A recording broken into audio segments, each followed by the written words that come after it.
Welcome back to Seed Time and Harvest. In our last video, we talked about the soil that we got for our garden.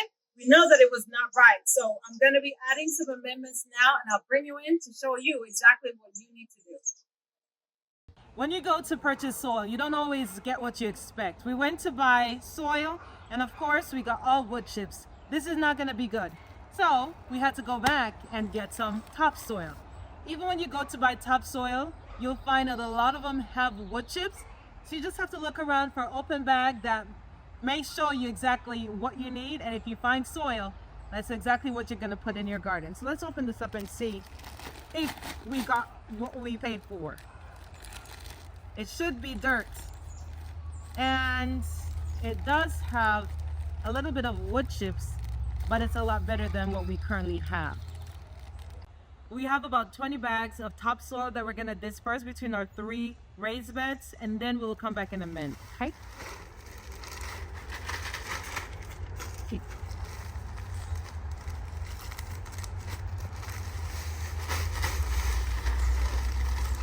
I already added the topsoil to these garden beds. Now I'm going to add the perlite and get it all mixed in. Okay? All right, let's go. Perlite along with topsoil. These are soil conditioners. What the perlite will do is make the soil a lot looser than it is, and it will make it easier to drain water so you don't have any waterlogged soil. Another soil conditioner that we're going to add to our garden is peat moss. And I like peat moss. If you have peat moss, coconut coir, they're the same thing. They help with aeration around the roots of your plants because your plants' roots will need air space so that they don't get waterlogged. It will help with aeration. It also adds volume to the soil. It helps to retain moisture, but not too much, all right? So the peat moss, the perlite helps with your moisture regulation in your soil. If you have coconut coir, it does the same thing. If you are starting your plants, just starting out with seeds, you can start your seeds in peat moss, but it doesn't have nutrients to encourage long-term growth. So eventually you will need to add compost to those plants.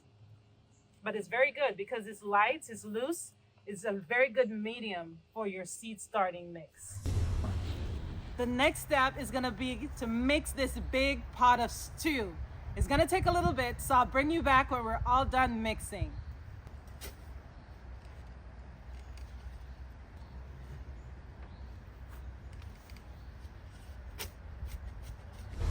Can you see it in the front? If you can, you will know that it does look a lot better. It made a big difference adding the perlite, the peat moss, and the topsoil. Almost ready for planting. Now we're gonna add our amendments. And let me just talk a little bit about our amendments. We have rock phosphates, kelp, azomite, worm casting, green sand, alfalfa meal, and more kelp over there. All of these are going to be slow release fertilizers, especially the kelp and the alfalfa meal, because they're in a powdered state. So you will add them to the soil today. They'll be there and they'll slowly release for about 3 to 6 months throughout the soil. Okay? For us to get an immediate availability of kelp to our soil, liquid version is always best. What we're going to save for later, we're going to save our kelp meal, liquid kelp. We're going to save our liquid instant compost. This, of course, you're going to mix with water. We'll add that later. And this C90, we're going to add it now. We're going to add the worm casting, azomite, rock phosphate, the kelp, the green sand. So those will start to break down so that they can be available to the plant as soon as possible. Have you ever wondered why people would go to the sea, collect water, and then water their plants? Well, seawater has 90 minerals that our bodies will need. Instead of going to the ocean, I just bought crystallized C90. Now, instead of adding it directly to each bed, it's gonna be a big waste in a sense because it needs water to be able to make this mineral available to the plants. So instead, what I'm going to do, I am going to take my crystallized C90, add it to my gallon bottle, about 2 teaspoons to a gallon of water, and I'm going to use that and apply it directly to the roots of my plants so that that nutrients, those minerals, will be immediately available to my plant root.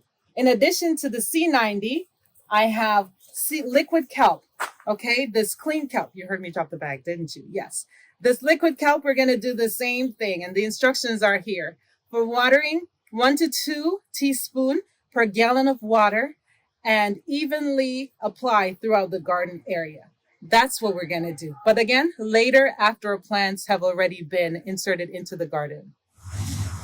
The ratio for rock phosphate adding to the garden application is 5 cups per 100 square feet. So we have about 25 square feet in this garden bed. So I'm just going to put around 2 to 3 cups throughout.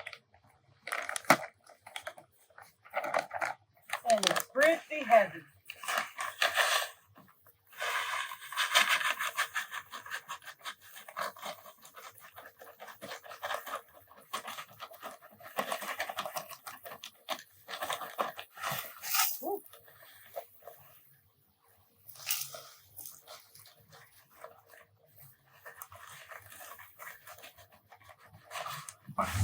This is kelp meal. We need about 1 pound, 1 to 2 pounds per 100 square feet.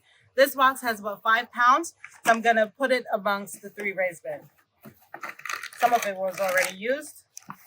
I think I have a little bit over a pound here.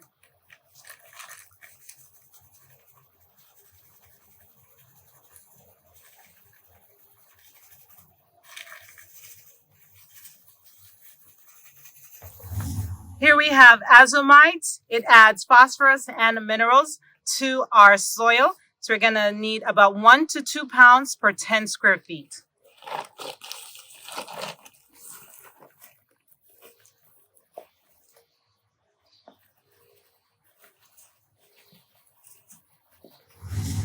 Here we have worm casting. Worm casting is going to add nitrogen, it will add iron, and it will add calcium to our soil, making it available for our plants. We're going to put 10 pounds per 25 square feet. If you have worms, this would not be necessary. You can make your own worm casting. It's not that hard. And it looks beautiful. This is what worm drop-ins look like. See how it's all nice little balls? Smells good too.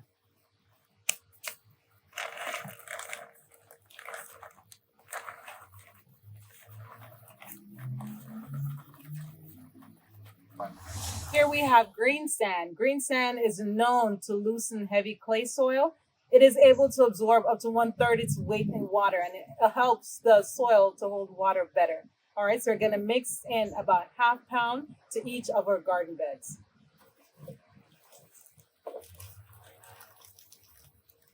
Here we have, for me, an exceptional source of plant nutrients. Alfalfa is great, especially if you have a lot of land. You cover it with alfalfa at the end of the growing season, and at the beginning of the next growing season, you turn it in. You add nitrogen, you add a little bit of phosphorus, and you add a lot of potassium to your soil to make it really, really good for your soil to be able to flourish and to grow. So if I were to say, okay, which one of these fertilizers should we get, or which two? Alfalfa meal, rock phosphate would be the best. Again, make sure you're getting it from an organic source. At about a pound. I must mention red clover is another great soil amendment, soil conditioner. So if you have red clover, again, if you have property, you have space, but you're not growing on it, plant red clover, plant alfalfa. Those will fix nutrients into the soil. So when you're ready to plant, it's a lot easier. With your fertilizer, your plant nutrients, you don't want to mix and bury them too deep in the soil. You want them to be around the roots. When you water, you're going to send them below the soil. But if you put them at the bottom and you water, they're not going to come up. So I like to put them on top. You mix them in.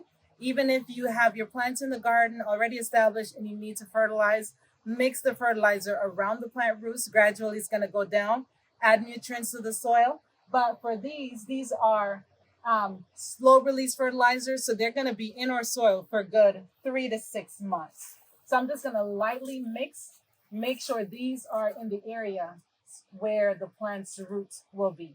So not as deep as when I was mixing the perlite and the peat moss, but just really light. I mean, you can use your hand and just really mix it in the top of the soil. Because when we water, it's going to go down. And we want to spread everything evenly throughout and make our garden great.